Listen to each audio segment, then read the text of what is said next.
Tidak terasa puasa sudah berjalan lebih dari setengah jalan ya, dan juga sesaat lagi kita akan bertemu di Hari Raya Idul Fitri tahun 2025. Untuk itu pada kesempatan hari ini saya Imsyak selaku host dari Dialog Aspirasi Jawa Tengah bersama dengan narasumber yang akan sharing berbagi dengan Anda pemirsa. Sudah hadir bersama kami Ketua Komisi B DPRD Jawa Tengah Ibu Hajah Sri Hartini ST, Kepala Disporapar Jawa Tengah Bapak Agung Haryadi SEMM, dan Ketua Persikindo Perkumpulan Sri Kandi Kreatif Indonesia Ibu Inna Hadianala bersama dengan kami yang sesaat lagi akan menyapa Anda pemirsa. Apa kabar Bapak Ibu semuanya? Alhamdulillah sehat-sehat ya. Puasa tidak ini ya, tidak membatasi kegiatan ya. Harus semakin aktif malah. Semakin aktif. Semakin aktif, semakin semangat gitu, biar awet muda. Biar awet muda. Kalau kata Pak Agung tadi, puasa itu tetap kita berbagi keberkahan, justru kegiatannya ini semakin bertambah daripada di luar puasa, begitu ya Pak ya? Betul sekali. Yes. Tadi sehari ini kegiatan kami sudah 4 titik. Tadi juga yang kedua bersama Pak Agung tadi di kantor kami. Iya, luar biasa aktivitasnya, biarpun puasa tidak membatasi semua kegiatan, dan yang pasti kita juga dalam rangka persiapan untuk menyambut Anda para pemudik wisatawan yang datang langsung ke Provinsi Jawa Tengah. Perbincangan kita hari ini membahas tentang strategi peningkatan wisatawan domestik jelang libur panjang Hari Raya Idul Fitri 2025. Kita akan ke Ibu Hajah Sri Hartini ST, Ketua Komisi B DPRD Jawa Tengah, menjelang libur Lebaran. Nah, ini persiapannya sudah sejauh mana? Kalau Ibu sekarang sudah sumringah sekali, persiapannya kayaknya all is well ya Bu ya? Iya, betul sekali. Gini Mas, pertama ya, ini kan di bulan puasa, jadi kami ini sebagai milik masyarakat ya, anggota DPR itu kan milik masyarakat. Tentunya kita tidak boleh membatasi waktu, oh ini puasa ini harus berangkat siang, pulangnya gasik, enggak. Jadi semakin menjelang lebaran ini semakin kesibukan kita semakin bertambah. Karena kita beraudiensi atau bersama bertemu dengan masyarakat semakin banyak. Terutama di dapil-dapil ya, daerah pemilihan itu kalau lebaran menunggu anggota dewannya. Entah yang buka bersama, entah yang tarweh bersama, entah yang THR, pokoknya dewan atau DPRD itu menjadi tumpuan anggota dewan terutama di dapil kita masing-masing. Baik. Kemudian yang masalah kegiatan anggota dewan, tentunya di Komisi B ini kan banyak tentang perekonomian ya, perekonomian salah satunya tentang Dinas Pariwisata sama Pak Agung. Tadi juga kami jam 12 ada rapat sama beliau, tentunya juga membahas tentang persiapan-persiapan menjelang lebaran.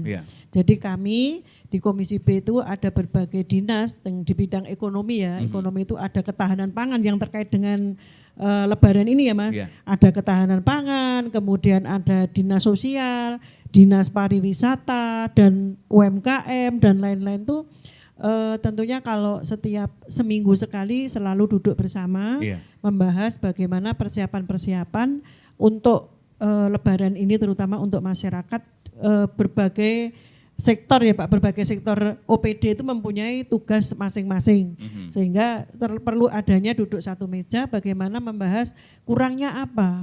Kemudian dari sektor jalan misalnya Bina Marga tidak jauh dari pariwisata, tentunya harus menyiapkan bagaimana jalan-jalan menuju mudik, kemudian menuju ke lokasi pariwisata, kemudian kebersihannya, kesejahteraan semua harus diperhatikan. Itu kebetulan Komisi B ini kompleks ya, yang tentang persiapan lebaran ini hampir rata-rata itu di Komisi B, walaupun komisi lain tetap ya kesehatan juga, kemudian infrastruktur di Komisi D juga, tapi kebanyakan yang terkait dengan persiapan Lebaran itu ada di Komisi B. Iya, agar semuanya on the track, all is well. Betul. Untuk mendukung pariwisata juga di Provinsi Jawa Tengah agar raup cuannya ini semakin nyata ya Bu Biar ya. PAD-nya tambah. Itu kuncinya ya, semakin terakses. Ibu, kalau kita melihat berarti persiapannya bisa dikatakan all is well, on the track ya sampai dengan saat ini ya. Iya betul. Aha. Kami jalan ya, terutama jalan menuju pariwisata dari Pak Agung, nanti mungkin Pak Agung menjelaskan secara detail. Tentunya terutama mudik ya, mudik atau libur panjang ini yang banyak itu adalah di Pulau Jawa. Iya. Jawa Tengah, Jawa Barat, Jawa Timur ya Pak, yang banyak sekali. Itu sebagai transitnya adalah di Jawa Tengah, di Semarang ini. Di Jawa Tengah, kemudian alur dari Jawa Tengah ini ada yang ke Banjarnegara, ada yang ke Batang, ada yang ke Sukoharjo, ada yang ke Kudus. Tentunya ini menjadi perhatian kita bersama, terutama lalu lintas dulu, lintas dulu. Nanti yang masalah terjadinya kenaikan harga-harga itu menjadi wilayahnya OPD sendiri, ketahanan pangan dan sosial, Disperinda, kemudian dari Pak Agung tentunya tentang wisata, karena nanti liburnya cukup panjang ya Pak ya, cukup panjang sehingga masyarakat memang dihimbau mengunjungi wisata-wisata yang ada di daerah-daerah. Nah, kalau begitu berarti kita juga akan cek bagaimana kesiapan Pak Agung dan juga timnya. Ini sudah sejauh mana untuk bisa menerima wisatawan hadir di Jawa Tengah, Pak? Bagus ya, Pak ya? Animonya ya? Iya. Insya Allah, mudah-mudahan. Gimana Pak? PAD-nya harus naik loh Pak ini. Pajaknya naik Bu. Oke, jadi bagaimana Pak persiapan untuk wisatawan dan juga destinasi wisata ini ya? Sudah sejauh mana persiapannya? Terima kasih Bapak Ibu semuanya, dan ini dari Persikindo. Persikindo. Persikindo. Persikindo. Terkait dengan kesiapan menjelang Lebaran dan kita menyambut libur mudik Lebaran, tadi disampaikan Bu Harti memang betul, tadi Jawa, khususnya Jawa Tengah itu menjadi tujuan pemudik. Kalau secara keseluruhan Pulau Jawa itu diperkirakan sekitar 103 juta Bu, yang ke Pulau Jawa. Nah bagaimana dengan Jawa Tengah? Jawa Tengah itu sekitar 35 juta. Nanti pemudik akan ke Jawa Tengah. Nah kemudian Jawa Tengah mana? Rata-rata di wilayah Solo, mulanya ke sana. Hampir sebagian besar ke Solo, para pemudik itu. Nah dengan 35 juta yang melakukan perjalanan ke Jawa Tengah, itu bagi kami itu suatu berkah. Jadi peak seasonnya pariwisata itu di hari raya, hari Lebaran, tahun baru, sama liburan sekolah. 3 momen itu yang menjadi peak seasonnya pelaku. Itu yang mengeruk cuan paling banyak ya Pak ya? Betul lah, ini momen itu apalagi liburnya panjang ditambah work from anywhere. Anywhere, ya. Dari pemerintah. Jadi semakin panjang lagi nanti. mestakung ya Pak ya? Iya. Ini kesempatan, peluang kita untuk memberikan layanan yang terbaik kepada pengunjung. Nah, tentu kita sudah banyak memberikan kesiapannya, terutama yang disampaikan Pak Gubernur kemarin itu kesiapan jalan, Bu. Oke. Jalannya jangan sampai ada yang berlubang. Dari total ribuan jalan yang berlubang, terakhir kemarin dapat info dari teman BUMCK itu baru tinggal 23 lubang. Itu di wilayah Pekalongan, Batang sama Pemalang sama wilayah Cilacap Bu, yang masih kurang. Mungkin 1 hari 2 ini selesai.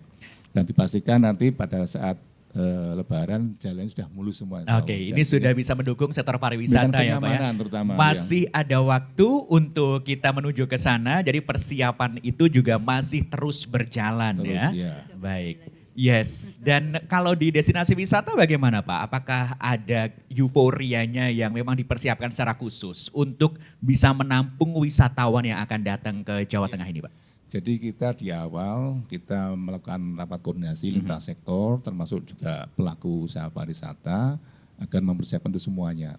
Artinya layanan-layanan umum seperti hanya toilet, kemudian kantong parkir, tempat ibadah, kemudian kebersihan, itu kemudian SOP, kemudian standarisasi untuk keselamatan. Iya. Karena ini juga banyak ditawarkan wahana permainan. Nah, itu juga berisiko terhadap keselamatan, maka kita juga mulai tanggal 10 Maret kemarin kita sudah melakukan pengawasan di daerah wisata yang mempunyai wahana permainan yang berisiko. Itu kita pantau, kita periksa sejauh mana itu sudah memenuhi standar keselamatan. Itu juga kita cek semuanya.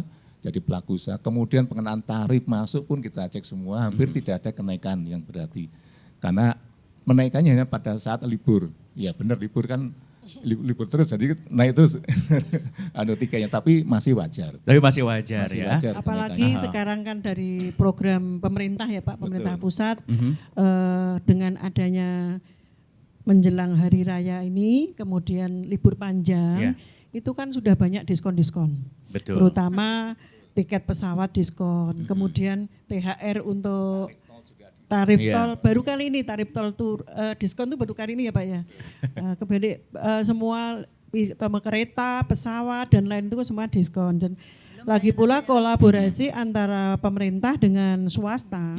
Tentunya dari perusahaan-perusahaan besar swasta itu biasanya memberangkatkan mudik, para pemudik gratis. Ada Jadi yang didata gratis. dulu, kemudian pemudik gratis, tentunya itu berkoordinasi dengan pemerintah. Jadi apapun dilakukan pemerintah untuk pelayanan terhadap masyarakat ini sudah luar biasa. Insya Allah aman lah pokoknya. Baik, dan ini tentu menjadi angin segar, kabar baik untuk kita semuanya pemirsa. Dan yang pasti Anda sebagai civil society yang juga bisa memberikan masukan dan juga menjadi pengamat di lingkungan gitu ya.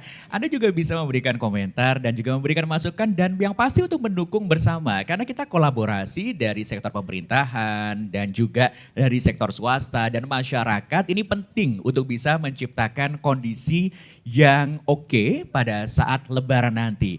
Dan juga kolaborasi bersama dengan masyarakat pelaku UMKM. Ini salah satu sektor di mana mereka juga akan menerima cuan lumayan ya.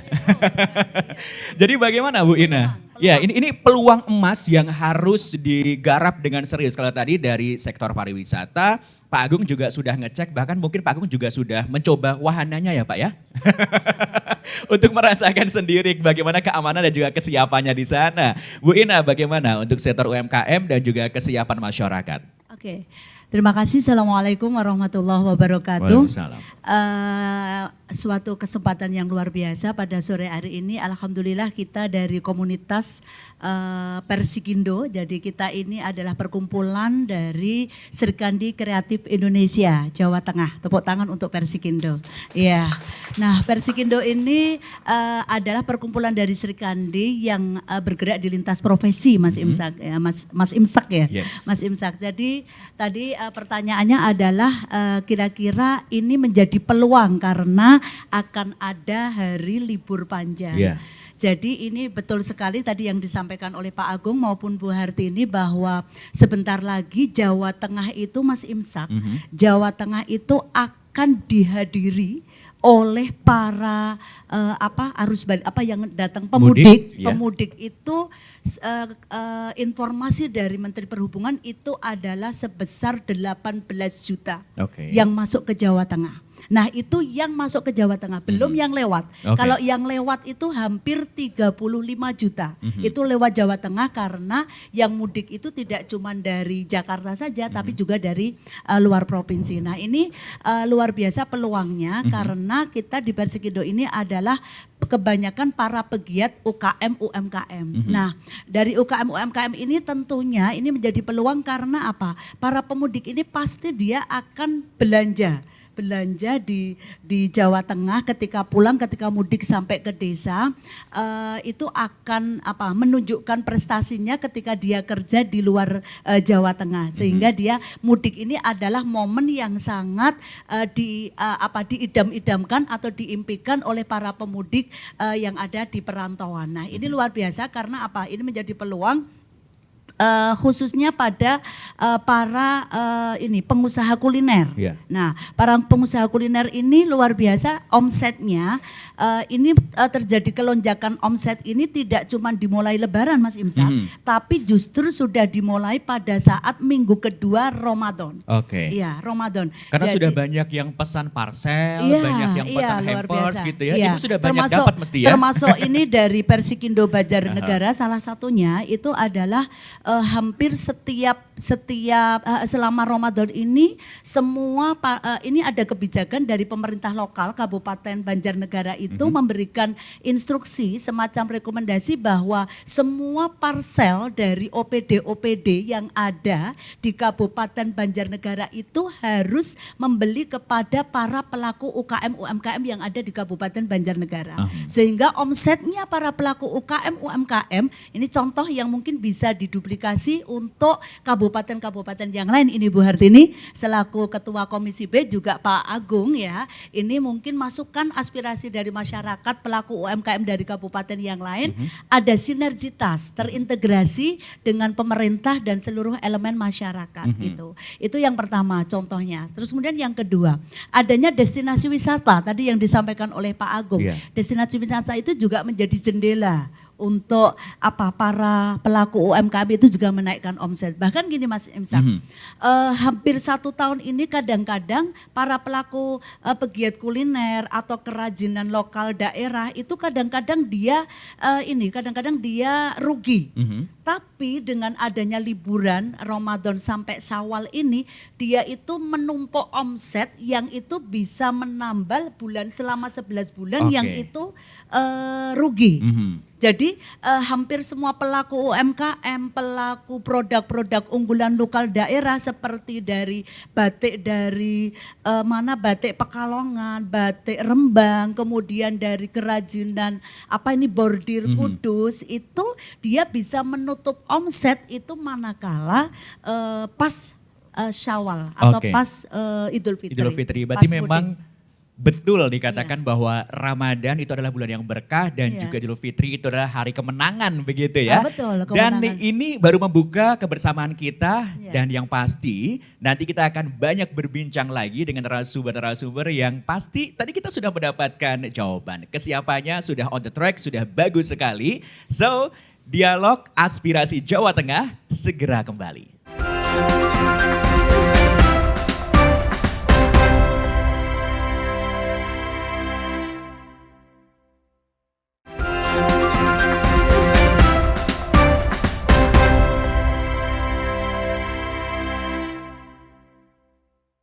Perbincangan kita bersama dengan DPRD Provinsi Jawa Tengah dalam Dialog Aspirasi Jateng menyapa Anda pemirsa, masih bersama dengan 3 narasumber kita, Ketua Komisi B DPRD Jateng, Ibu Haja Sri Hartini ST, Kepala Dispora Par Jateng, Bapak Agung Haryadi SMM, dan juga Ketua Persikindo Perkumpulan Sri Kandi Kreatif Indonesia, Ibu Ina Hadianala.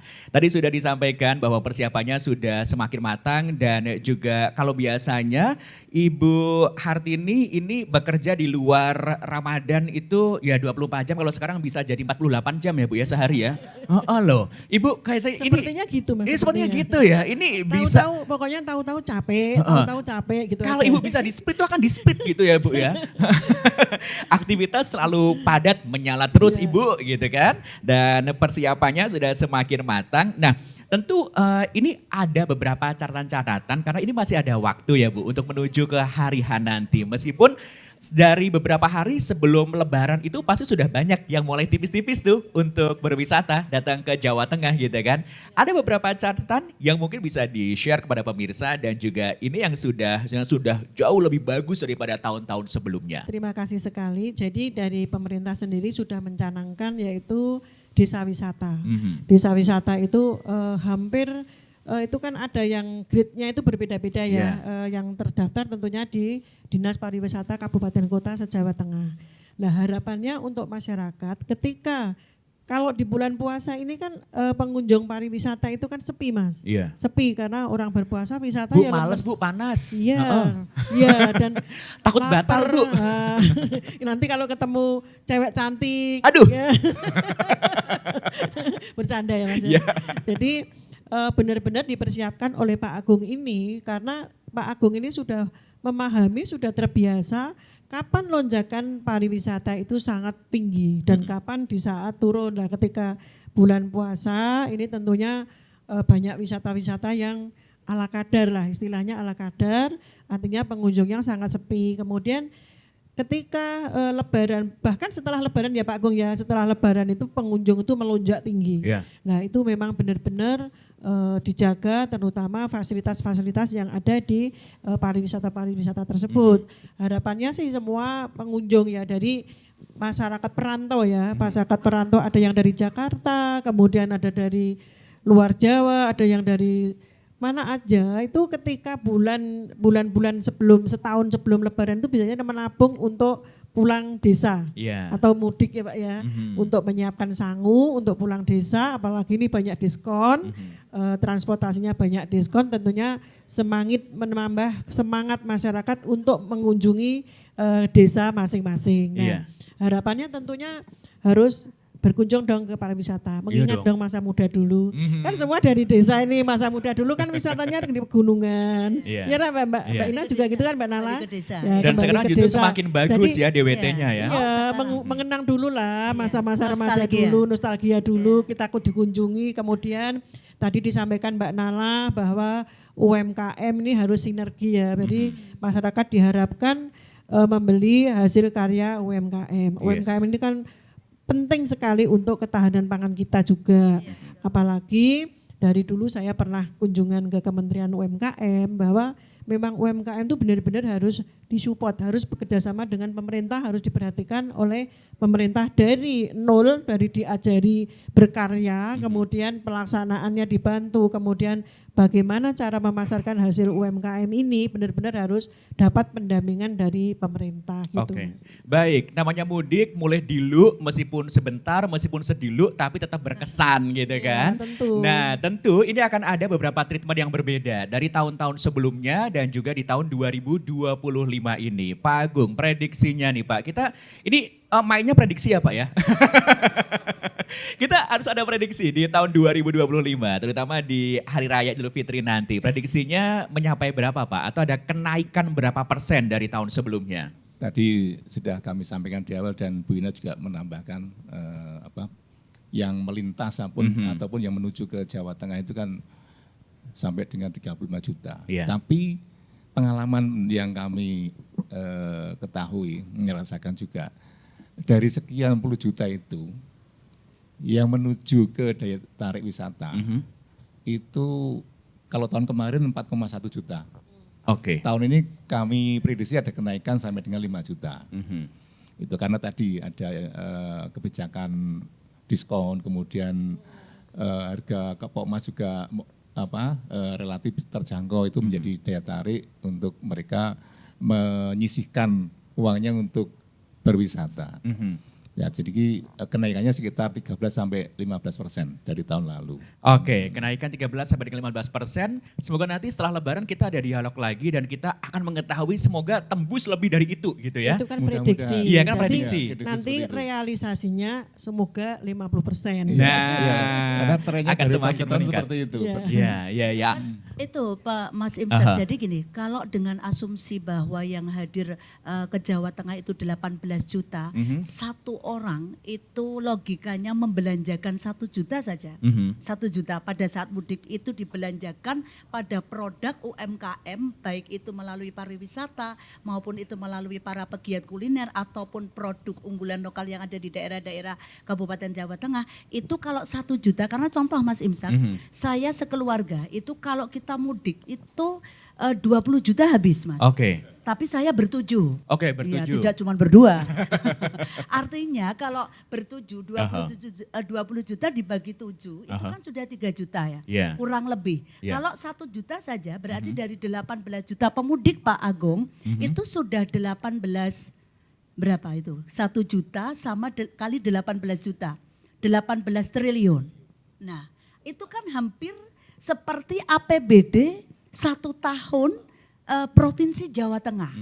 Kalau itu memang betul-betul dimaksimalkan Pak Agung dari Dinas Pariwisata bersinergitas dengan Komisi B, kemudian kita dari para pegiat pelaku UMKM kemudian disinergikan dan betul-betul termapping dengan matang, maka ini menjadi potensi untuk memberikan kontribusi APBD atau kenaikan penghasilan masyarakat pelaku UKM UMKM di Jawa Tengah itu sampai 18 triliun. Baik, Iya, berarti optimis ini sekali ya. Optimis sekali, iya betul karena ini sudah terbukti. Contohnya kayak di Citraland gitu ya. Citraland itu kalau pas Ramadan atau Syawal memang hari pertama ini Pak Agung memang libur. Oke. Tapi mulai hari kedua Itu udah kayak pasar ya. Iya, jadi pelaku UMKM itu pada ikut pameran di hallnya Citraland itu hampir semuanya laris dan para pelaku UMKM yang mengikuti pameran di situ karena saya sering ikut pameran di mall-mall gitu Mas. Itu omsetnya luar biasa Mas. Sehari itu bisa dapat keuntungan 3 juta. Oke. Keuntungan bersih itu. Nah itu belum dirasakan yang lain. Itu salah satu contoh Iya. Ramadan sama Syawal. Jadi Belum ini- lagi juga dari sektor kuliner yang pasti bukan hanya yang datang ke destinasi wisata tapi yang mampir-mampir itu ikut hitungan gak sih Pak Agung? Kalau tadi kan yang disampaikan untuk kenaikan yang atau yang tercatat itu adalah yang memang berkunjung, spend time, stay money ada di salah satu destinasi wisata. Nah, bagaimana dengan yang mereka pasti untuk menuju ke sana itu kan melintasi beberapa tempat kuliner atau berhentian. Itu termasuk dihitung juga nggak Pak? Iya, jadi kalau kita ngukurnya adalah tempat daya tarik wisata. Oke. Yang kita ukur tingkat ini kunjungannya. Mhm. Namun untuk yang lain, untuk belanja-belanja ke restoran, kemudian ke tempat saudara, kemudian sekedar hanya istirahat, itu nanti ujungnya di PDRB. Karena perhitungan sektor pariwisata itu di restoran dan perhotelan. Nanti akan kelihatan di sana. Oke. Kalau kita ngitung, susah kita ngitung. Ya, seperti di mana kita itu susah ngitungnya. Ngitungnya nanti di akhir. Gampangnya itu pokoknya 18 juta pemudik, Aha. dia belanja 1 juta selama seminggu di tanah kelahiran. Per rata ya, Bu, ya? Per orang rata-rata kan itu seminggu tuh, 1 Iya. juta itu seminggu loh rata-rata. Itu kan mulai dari dia makan oleh-oleh, pulang mau ke sana beli oleh-oleh, datang dia beli oleh-oleh sampai para pelaku kegiatan laundry itu Mas, Iya. itu laris banget. Jadi makanya ibu-ibu rumah tangga ini sekarang potensi bisnis yang paling laris itu ada buka laundry. Oke. Iya. Soalnya beliaunya ya usahanya laundry. Jadi paham. Iya. Dia paham Jadi ya. itu Masya Allah itu artinya apa? Kalau pelaku UMKM itu kalau benar-benar tadi kata Bu Hartini selaku Ketua Komisi B mensupport para pelaku UMKM ini akan luar biasa UMKM. Yes. Dan contoh konkret di Ramadan sama Syawal pelaku UMKM akan mendapatkan cuan itu 18 triliun. Iya, enak Itu, banget se-Jawa ya. Tengah, Kalau iya. kalau bisa bekerja cuman di Ramadan dan juga Idul Fitri saja, terus Iya. habis itu 10 bulan yang lainnya leha-leha ya Pak ya. Iya, Itu iya. pelaku UMKM Pak. Iya, betul. Tidak berlaku untuk anggota dewan dan juga kepala dinas ya Pak ya. Tetap harus ngelihat dan juga tetap harus jalan-jalan kemana saja. Nah, Bu dari Komisi B gitu kan. Ini kan persiapannya sudah sedemikian semakin matang dan tadi juga dalam perbincangan kita dari wisata, kemudian UMKM, masyarakat ekosistemnya pun ini juga sudah disiapkan Bu. Optimis berarti ya Bu ya. Bagaimana melihat ini Bu? Ya, kami harus optimis. Aha. Karena kami sudah jauh-jauh hari berkoordinasi. Jadi anggota DPRD itu terlalu kan punya 3 tupoksi. Aha. Yang selain perda, kemudian adanya pengawasan. Nah, salah satu fungsi pengawasan ini tentunya kita mengawasi OPD-OPD. Bagaimana pelaksanaan terhadap program-program OPD tersebut. Salah satunya persiapan di Lebaran ini. Jadi kami selalu juga koordinasi. Kadang-kadang kita galak ya Pak ya. Anggota dewan itu kadang-kadang galak Pak dalam pengawasan itu. Tapi kadang-kadang juga bersahabat. Karena apa menjelang Lebaran tentunya kita harus baik kepada semua pihak. Karena kita sama-sama bekerja keras bagaimana agar masyarakat itu merasa senang ya. Merasa senang terutama ketika mudik. Yeah. Ada perubahan di sektor infrastruktur jalannya, kemudian di ketahanan pangannya, ini apalagi digencarkan tentang ketahanan pangan Mas. Jadi kita selalu keluar masuk pasar untuk memantau harga. Oke. Harus dipantau bagaimana harga ini tidak terjadi lonjakan yang sangat tinggi gitu. Tapi alhamdulillah khususnya di Jawa Tengah itu untuk ketahanan pangan aman, jadi tidak usah khawatir, masyarakat tidak usah borong, menandu dan lain-lain itu Justru tidak itu perlu. nanti yang membuat Iya, nanti yang melonjak membuat ya. harga menjadi naik, kemudian yang uangnya sedikit itu nanti tidak bisa belanja karena sudah kehabisan gitu. Jadi memang benar-benar kita memahamkan kepada masyarakat, kemudian kita menghimbau masyarakat, ayo bersama-sama agar pemerataan ini bisa dirasakan oleh segenap masyarakat. Baik, gitu. Ibu Harti ini luar biasa karena memang sektor pariwisata ini itu sektor yang sangat luas ya. Bukan hanya berbicara sekedar destinasi wisata saja, tapi juga termasuk pemberhentian kuliner, pusat kuliner itu juga termasuk di dalamnya Iya, pariwisata betul sekali. gitu kan ya. Pariwisata itu, destinasi wisata Aha. itu jendelanya. Yes. Jadi jendela untuk peningkatan pemberdayaan perekonomian UMKM itu justru lewat destinasi wisata itu, Pak. Iya, etalasenya ada banyak hal, Itu, ya. Iya, ada Yes. banyak. Contoh ini Mas, contoh kayak event Sawalan. Event Sawalan itu kan dilaksanakan di destinasi-destinasi wisata, di desa-desa Pak. Contoh di Kabupaten Kendal. Iya. Kabupaten Kendal itu Sawalan itu selama 7 hari. Iya. Itu mulai hari keempat biasanya hari keempat itu hampir ada 100 pelaku UMKM itu ikut bazar di Sawalan itu, Mas. Aha. Jadi itu luar biasa, itu contoh. Nah, ini usul Pak, kita dari UMKM usul kepada Dinas Pariwisata kalau bisa Dinas Pariwisata bersinergi dengan para anggota DPRD yang karena kebetulan punya hibah pokir aspirasi ya. Jadi ini saya tahu karena saya pernah jadi anggota DPRD Pak ceritanya.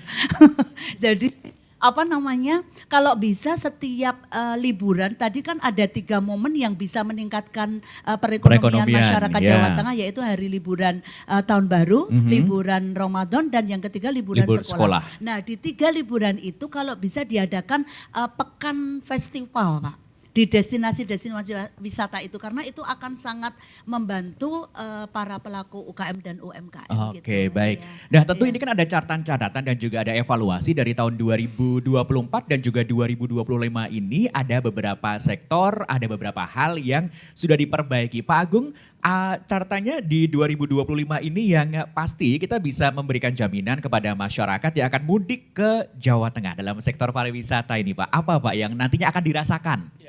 Jadi kita satu hal yang krusial di pariwisata itu adalah kemacetan. Iya. Kemacetan Itu malah nanti menuju jadi wisata tersendiri ya, Pak ya? Wisata bermacet ria.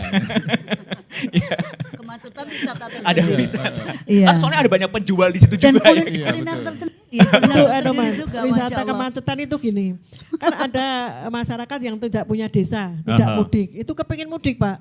Akhirnya dia muter-muter di jalan dengan membawa itu di atas mobil dikasih itu loh, koper besar. Iya. Biar dapat merasakan ya. Merasakan vibes-nya mudik. Kalau gitu. itu mau ikut menghabiskan duit, mau rasakan vibes dan update ke media sosial ya kan? Iya betul, buat konten. Buat konten. Tapi evaluasi yang nyata ya Pak, di 2024 ke 2025 ini apa Pak yang akan diterapkan? Satu itu kemacetan, kita evaluasi, kemudian kita persiapkan kantong-kantong parkir. Oke. Di sekitar daerah wisata, kemudian kerjasama dengan masyarakat setempat, desa untuk menyediakan lahan kosong, dijadikan tempat parkir. Kemudian yang satu tentang kepadatan ini di tempat daerah wisata sendiri, overload. Oke. Itu juga menimbulkan banyak masalah. Nah, akhirnya kita perlu urai dengan manajemen menata tadi tempat wisatanya itu sendiri, ditata dengan rupa sehingga tidak jadi kepadatan. Kemudian kita juga lakukan dengan etiketing untuk menghambat ini antrian. Itu juga kita arahkan ke sana. Sistem booking lebih aman ya Pak ya? Seperti itu. Online ya Pak, online ya. Iya. Ya. Itu seperti itu. Kita daftar harapkan Mbak, pada pelaku kita usaha. wisata daftar online. Oh iya betul, wisata daftar online. Lebih enak. Kemudian kita juga pakai pembayaran secara digital, pakai Oke. QRIS itu kan kita sudah kemarin efektif. kerjasama kita minta ke BI untuk juga membantu itu kepada pelaku usaha pariwisata penggunaan aplikasi QRIS dibantu seperti itu sehingga memudahkan untuk pembayaran sehingga tidak terjadi antrian yang cukup di lokasi wisata. Kemudian sampah itu juga jadi masalah juga. Ini jadi PR, jangan Iya, sampai kita nanti setelah PR itu juga. jadi wisata sampah ya Pak ya? Iya.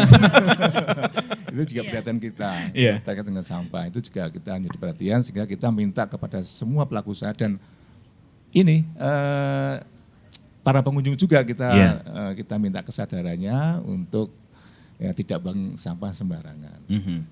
Begitu overload, wah, pasti dia juga susah untuk tertib untuk membuang sampah pada tempatnya. Kita juga minta kepada pelaku usaha untuk menyediakan tadi tempat-tempat sampah juga ketika terjadi pengunjung yang cukup banyak, kita diminta menyiapkan kantong-kantong sampah juga, tempat-tempat sampah dan yang lainnya. Itu 3 catatan itu, kemacetan, kemudian overload kunjungan di Guci, kemudian di Dieng, di Tawangmangu, di Boyolali itu sangat padat sekali pengunjung. Di Solo, di Syekh Zayed itu kan luar biasa pengunjungnya. Kota Lama Semarang juga sangat tinggi pengunjungnya. Nah, itu perlu di-manage bagaimana agar tidak terjadi chaos ya. Ramai kunjungan itu menjadi daya tarik, magnet, dan juga kita bisa merasakan keberkahan tersendiri. Tapi kalau semakin ramai tidak bisa dikendalikan, itu malah justru menjadi petaka gitu ya. Dan ini menjadi evaluasi dari tahun 2024, 2025 ini disiasati dengan beberapa hal tadi, termasuk e-ticketing yang bisa dijalankan begitu. Ibu mau menambahkan?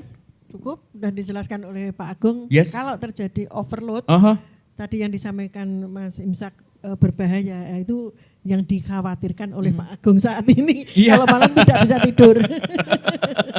Ini dia fungsinya kita bisa berkolaborasi, bersinergi gitu ya. Bukan hanya pada saat hari saha saja, tapi juga kita sudah persiapkan untuk mekanismenya jauh hari sebelumnya, melihat dari tahun sebelumnya.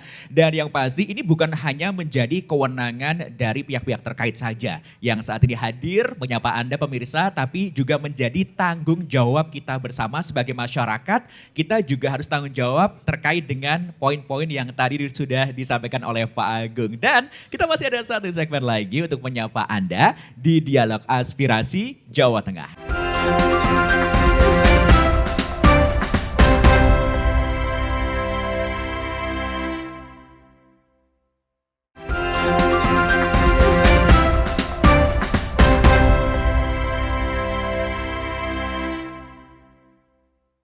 Dialog Aspirasi Jateng masih menyapa Anda dan acara ini diselenggarakan oleh Humas DPRD Provinsi Jawa Tengah yang pasti kami juga akan memberikan informasi-informasi untuk Anda bisa menjadi angin segar dalam persiapan nanti sebelum Lebaran datang menyapa kita. Terutama bagi para wisatawan pemudik yang datang langsung ke Provinsi Jawa Tengah. Strategi peningkatan wisatawan domestik jelang libur panjang. Tadi sudah banyak dibahas dan juga evaluasi dari tahun 2024 dan juga perbaikan untuk tahun 2025 ini dalam sektor pariwisata. Dan yang pasti ini juga tidak lepas dari pengamatan masyarakat yang sekali lagi masyarakat ini memegang peran penting untuk bisa menyampaikan. Karena tidak mungkin Ibu anggota Dewan terjun ke lapangan langsung setiap hari dan juga datang langsung ke semua daerah. Kita kan pasti akan ada waktunya, oh hari ini kemana gitu kan ya. Mata telinga yang paling banyak adalah Anda pemirsa. Nah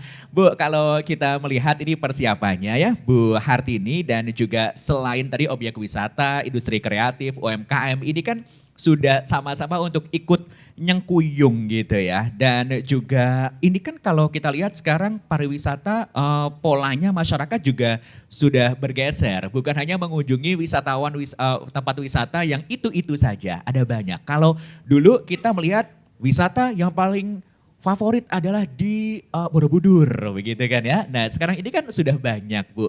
Bagaimana Bu melihat ini? Semakin banyak sekali pilihan bagi masyarakat. Terima kasih. Jadi memang pariwisata tadi sudah saya sampaikan ya. Memang pemerintah benar-benar memperhatikan sektor pariwisata, terutama wisata desa ya yang di desa-desa agar PAD-nya tinggi gitu ya Pak ya di desa-desa ya. Itu ujungnya akan ke sana ya. Jadi tentunya banyak pilihan-pilihan ya, misalnya di Kota Semarang itu adanya Kota Lama. Kemudian kalau misalnya di daerah Klaten itu kan dekat dengan Candi Prambanan. Kemudian di Tegal ada Guci. Kemudian di kota Solo apa ya Pak Solo? Solo itu Tawangmangu dan lain-lain. Memang pariwisata banyak sekali. Tentunya kita tidak beda-bedakan mana harus berkunjung kemana, semuanya kalau bisa dikunjungi di daerah masing-masing gitu nggih. Tentunya dari pemerintah sudah banyak memfasilitasi, terutama nih Pak Agung nih, atau apalagi yang paling lupa saya sampaikan ini Mas, masalah cuaca. Cuaca. Ya, cuaca saat ini kan lagi musim penghujan. Iya. Artinya masyarakat ketika mudik, ketika berwisata benar-benar harus berhati-hati, Iya. menjaga hal-hal yang tidak diinginkan karena terjadi kemacetan, kemudian lelah dan lain-lain. Juga bagi driver misalnya benar-benar kendaraannya harus benar-benar dicek sebelum perjalanan, harus dicek kesehatannya, bannya, remnya, Iya. semuanya harus dicek. Terus fisik badannya juga itu benar-benar harus diperhatikan, harus sehat. Benar, jangan sampai di perjalanan nanti ngantuk, kelelahan, akhirnya menimbulkan hal yang meningkatnya kecelakaan dan lain-lain. Itu semua sudah diantisipasi sekali. Saya hanya berpesan ya mungkin kepada masyarakat, Iya. seluruh masyarakat dalam menghadapi cuaca yang musim penghujan ini, ketika mudik itu benar-benar harus hati-hati, harus menjaga kesabaran hati, begitu Iya. Mas. Harus menjaga kesabaran hati, itu menjadi kuncinya. Kalau sudah ngomong sama ibu, ini bukan Mama Dedeh ya, ini kita bertemunya sama Bu Hartini ya. Tapi untuk tempat wisata yang BUMDes Bu, ini kan juga masih banyak masyarakat tuh yang belum mengetahui gitu ya. Harapannya bagaimana Bu untuk BUMDes ini bisa dimaksimalkan, Ya, yang betul. dikelola? Betul sekali. Jadi BUMDes itu memang sebetulnya sudah lama ya, sudah lama, tapi masih banyak sekali desa-desa yang memang ada yang belum ada sama sekali, ada yang ada hanya sekedar ada tapi tidak aktif dan lain-lain. Harapannya tentunya BUMDes ini harus dimaksimalkan karena gini, tujuan pemerintah itu gini, agar hasil dari kita bicara ya tentang pertanian ya, misalnya pertanian, hasil dari sumber pertanian yang ada di desa itu minimal untuk mencukupi kebutuhan di desa tersebut. Kemudian adanya BUMDes itu yang akan mengcover semua perekonomian yang ada di desa. Apalagi sekarang lagi ada perintah ya dari Pak Presiden adanya koperasi ya, koperasi merah putih itu setiap desa itu harus ada koperasi. Kalau koperasi ini kan beda dengan usaha yang besar ya. Misalnya tadi dibahas oleh Mbak Nala itu UMKM. UMKM itu sebetulnya kan 60%, prosentase 60% dibanding usaha besar. Tetapi UMKM itu masih banyak dipandang sebelah mata. Jadi belum mengakui karya UMKM. Nah, untuk mengakui karya UMKM tentunya pelaku UMKM ini benar-benar harus disosialisasikan, di briefing bagaimana cara mempromosikan hasil UMKM tersebut. Suatu contoh nih Mas, tas. Tas itu kan biasanya kita terutama perempuan ini, aku juga perempuan sih. Perempuan itu biasanya kan suka, wah aku beli tas ini bagus, nanti Mbak Nala beli, aku pengen beli di mana, aku suka. Nah itu perlu. Nah apalagi contohnya kemarin ada merek tas apa gitu ya yang benar-benar produk UMKM, tetapi ketika itu dipakai oleh menteri, Bu Menteri, sekarang menjadi viral dan laris sekali. Itu perlu apa ya? Perlu endorse, kemudian influencer. perlu influencer seperti itu. Kemudian mengenai desa wisata kemudian itu ya Mas ya. Jadi kita itu biar desa itu bisa berdikari ya, istilahnya berdikari. Nanti ada koperasi, kebutuhan masyarakat itu misalnya tentang pangan, sembako misalnya ya. Sembako itu tidak terlalu banyak rantai penjualannya itu. Jadi agar mendapatkan hasil murah sehingga hasil produk di desa tersebut dibeli oleh koperasi. Diakomodir oleh koperasi. Kemudian ketika masyarakat atau penanam atau petani atau apalah itu kalau kekurangan modal juga dipinjami oleh koperasi. Karena koperasi ini kan dari anggota untuk anggota. Sehingga ini tidak akan keluar kemana-mana. Kalau itu hasilnya besar pun itu nanti juga akan ada untuk anggota gitu. Jadi lagi dihimbau atau udah perintah ya Pak itu ya. Sudah diperintahkan membuat koperasi merah putih dan saya sangat setuju. Terutama ini rada melenceng sedikit ya Mas ya. Terutama yaitu masalah penanganan atau penurunan angka kemiskinan. Iya. Bagaimana pemerintah menyikapi angka kemiskinan yang selalu dibahas dari pemerintah pusat, provinsi, kabupaten itu selalu membahas bagaimana menurunkan angka kemiskinan. Nah, dari pemerintah memberikan gambaran kemarin nanti akan adanya sekolah merah putih ya.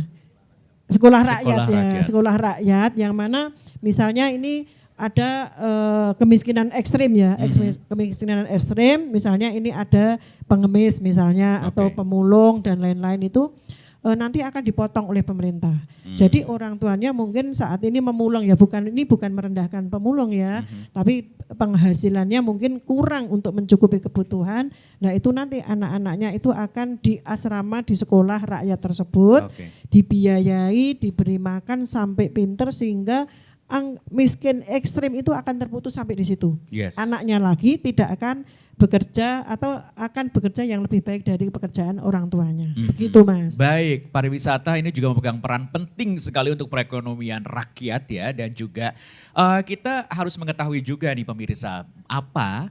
Dan tadi sudah disampaikan oleh Pak Agung juga ya, yang menjadi titik krusial ya, salah satunya adalah kemacetan. Ini yang harus bisa diurai. Nah mungkin ini bisa menjadi gambaran untuk masyarakat Pak yang akan mudik ke Jawa Tengah. Biasanya titik-titik mana saja sih yang bisa diantisipasi? Jadi kami sudah petakan, tadi sudah kami sampaikan kemacetan itu ada di mana. Itu kan di Guci itu sering kemacetan.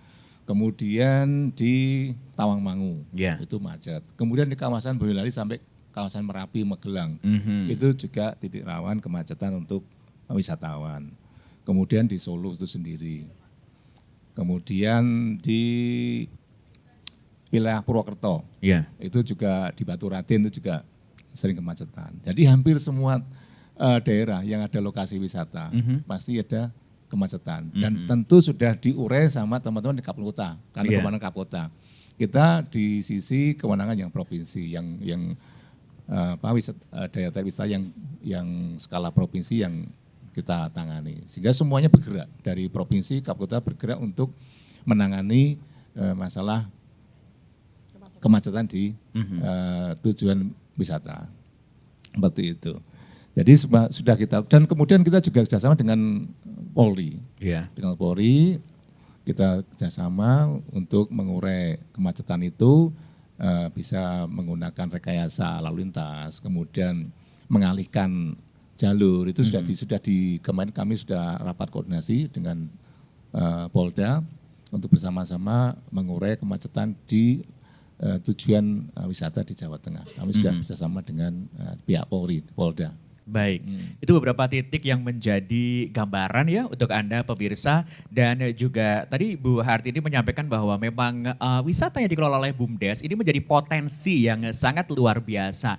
Tapi jangan sampai justru ini menjadi, kalau bahasa Jawanya, loh lah gitu ya. Loh ternyata begitu ngelihat di media sosial nih, loh ada di situ, ada di sekeliling kita gitu. Begitu didatengin, lah kok cuman kayak gini aja. Nah makanya harus ada persiapan. Ini masih ada persiapan ya. Kadisporapar juga pasti sudah banyak mengintervensi untuk itu ya Pak ya. Untuk bisa terus meningkatkan perekonomian dalam pariwisata yang dikelola oleh BUMDes itu sendiri. Nah kalau Bu Ina, ini kan kita melihat bahwa dukungan dari pemerintah ini kan sebegitu luar biasanya. Enggak berhenti, terus menerus diberikan dukungan ya. Mulai dari empowering mereka, Bu Artini tadi menyampaikan begitu. Kemudian juga bagaimana sistem untuk mengendorse dan juga bagaimana mereka ini terus diberdayakan. Nah, bagaimana Bu yang disampaikan selaku pelaku UMKM gitu ya untuk pemerintah? Jadi karena forum ini kan forum aspirasi Jawa Tengah. Kebetulan sore ini Jawa Tengah mendengar dari para pelaku UKM UMKM yang ada di Jawa Tengah. Nah, kami ingin menyampaikan dari memediasi dari seluruh pegiat perekonomian perempuan kreatif di Jawa Tengah, yang itu kebanyakan adalah pelaku UKM UMKM. Yang pertama tadi yang disampaikan bahwa ada 3 momen besar ya Pak Agung ya, yang itu bisa menaikkan omset penjualan para pegiat ekonomi perempuan. Itu adalah di 3 momen itu tolong dari Dinas Pariwisata itu bekerja sama untuk membikin, jadi ini di mapping secara matang betul. Jadi karena ada kecenderungan selama ini itu kan dari dinas itu baru menyelesaikan sebuah kebijakan itu mendekati hari H. Padahal kalau sudah mendekati hari H, potensi yang tadi sangat besar, yang tadi ada pemudik sebesar 18 juta pemudik yang ada di Jawa Tengah itu berpotensi memberikan pemasukan untuk pemerintah Jawa Tengah itu sebesar 18 triliun, itu kalau di mapping jauh-jauh hari sebelumnya itu benar-benar akan terwujud. Nah, caranya seperti apa? Nah, kami punya aspirasi kepada Ibu anggota Dewan dari Komisi B dan Pak melalui Dinas Pariwisata Jawa Tengah untuk bikin pekan destinasi wisata. Mungkin di tiap ini Pak, di tiap kecamatan.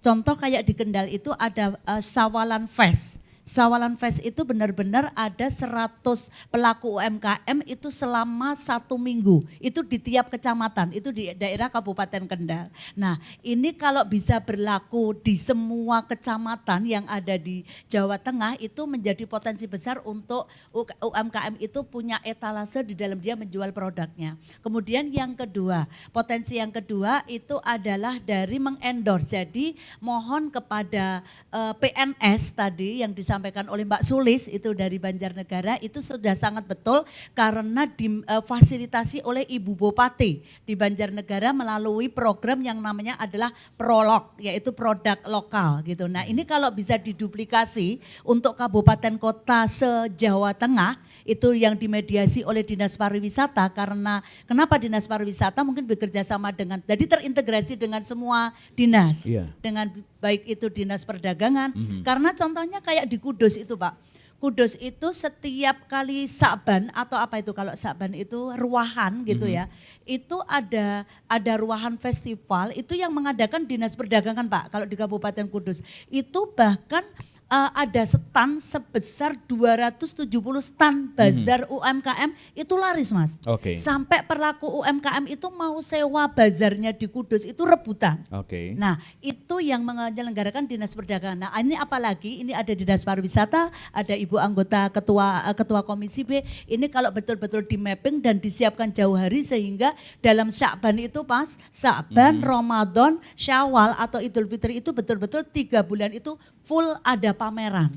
Bazar yang difasilitasi oleh pemerintah bersinergi dengan seluruh elemen masyarakat terutama para pelaku atau ormas dari pelaku UKM dan UMKM. Baik, gitu. Dan ini tentu menjadi harapan angin segar juga ya untuk seluruh pelaku UMKM. Tapi jangan sampai ini terus menjadi serta-merta langsung akan diamini oleh semuanya. Karena semuanya kalau bahasa Jawanya tidak sanyet gitu ya Bu ya. Ada perencanaan dan juga pasti akan ada nanti langkah-langkah strategis yang seperti apa yang ada di lapangan. Mungkin saya menambahkan. Jadi kami setuju sekali dengan usulnya Mbak Nala. Sebetulnya kami dari pemerintah provinsi itu sudah ada yang namanya festival. Itu baik karya UMKM, kemudian kebudayaan itu sudah ada, tapi yang menangani adalah Dinas Penghubung. Jadi sudah dipamerkan di seluruh Indonesia bahkan. Cuman tadi Mbak Nala mengusulkan untuk setiap kecamatan. Nah, ini menjadi aspirasi pada sore hari ini. Moga-moga nanti bisa terrealisasi karena ini pas pembahasan. Jadi yang kemarin hanya tingkatnya di provinsi dan kabupaten. Jadi kemarin kalau saat ini yang sudah berjalan itu semua produk-produk UMKM itu bisa dipamerkan di Jakarta di Dinas Penghubung. Itu yang tentunya akan dilihat ya, itu seluruh Indonesia Mas. Dan itu bergiliran Mas, bergiliran. Misalnya hari ini jadwalnya Kabupaten Kudus, besok Kabupaten Jepara dan seterusnya, itu termasuk karya UMKM, kemudian kebudayaan. Itu sebetulnya sudah. Cuman nanti mungkin usulnya Mbak Nala itu per kecamatan Pak, nanti kita akan sampaikan. Baik. Pemirsa, Saya menanggapi. Pak Agung. Jadi terkait dengan event Ibu, jadi Jawa Tengah itu kita punya calendar of event. Kita ada 200 event dalam 1 tahun. Dan untuk Lebaran ini kita juga ada event Sawalan yang diselenggarakan oleh setiap kabupaten kota. Dan itu pelaksanaan di kecamatan. Salah satunya di Pekalongan itu ada Festival Lopis. Itu juga banyak sekali. Dan di situ ada balon udara, ada festival balon. Luar biasa. Di Wonosobo juga ada festival mudik, festival Lebaran. Di sana juga ada event balon. Itu memang luar biasa impact-nya terhadap kunjungan dan impact terhadap UMKM. Baik, Di sana. berarti memang sudah ada Sudah ada, untuk kalender event itu menjadi event-event unggulan di beberapa daerah gitu ya. Tidak bisa semuanya, tapi ada beberapa tempat yang menjadi unggulan. Kita sudah sampai di penghujung untuk strategi peningkatan wisatawan domestik jelang libur panjang. Kita ingin mendengarkan satu kalimat saja, Bu Ina, satu kalimat untuk hari ini dan juga untuk kita persiapan menuju ke Lebaran nanti. Satu kalimat. Satu kalimat, bagaimana di Jawa Tengah itu peduli dan ramah pada UMKM sehingga UMKM itu cuannya mulus dengan jalan yang halus. Iya. Oke, UMKM mulus dengan jalan yang halus. Pak Agung, satu kalimat Pak. Saya 3 ya. Jadi Kenyang ya? momentum Lebaran ini kita berwisata dengan menyenangkan, aman, dan berkesan. Ya, 3 itu. Oke, menyenangkan, aman dan berkesan. Dan gongnya silakan Ibu Hartini. Ini berapa kalimat ini? Satu kalimat Bu. Karena satu kalimat, jaga kesehatan, persiapkan baik-baik untuk menghadapi mudik di Lebaran ini. Iya. Baik, luar biasa. Terima kasih untuk narasumber kita yang sudah Sama-sama. hadir. Ketua Komisi B DPRD Jawa Tengah Ibu Haja Sri Hartini ST. Kepala Dispora Jawa Tengah Bapak Agung Haryadi SMM dan juga Ketua Persikindo Perkumpulan Seni Kandi Kreatif Indonesia Ibu Ina Hadianata. Semoga perbincangan kita ini menjadikan wacana yang positif, angin segar dan juga kita akan jelang bersama di Hari Raya Idul Fitri tahun 2025. Saya Imsyak mengucapkan terima kasih atas kebersamaan Anda dalam Dialog Aspirasi Jawa Tengah yang diselenggarakan oleh Humas DPRD Provinsi Jawa Tengah. Kita akan kembali lagi dalam Dialog Aspirasi Jawa Tengah selanjutnya.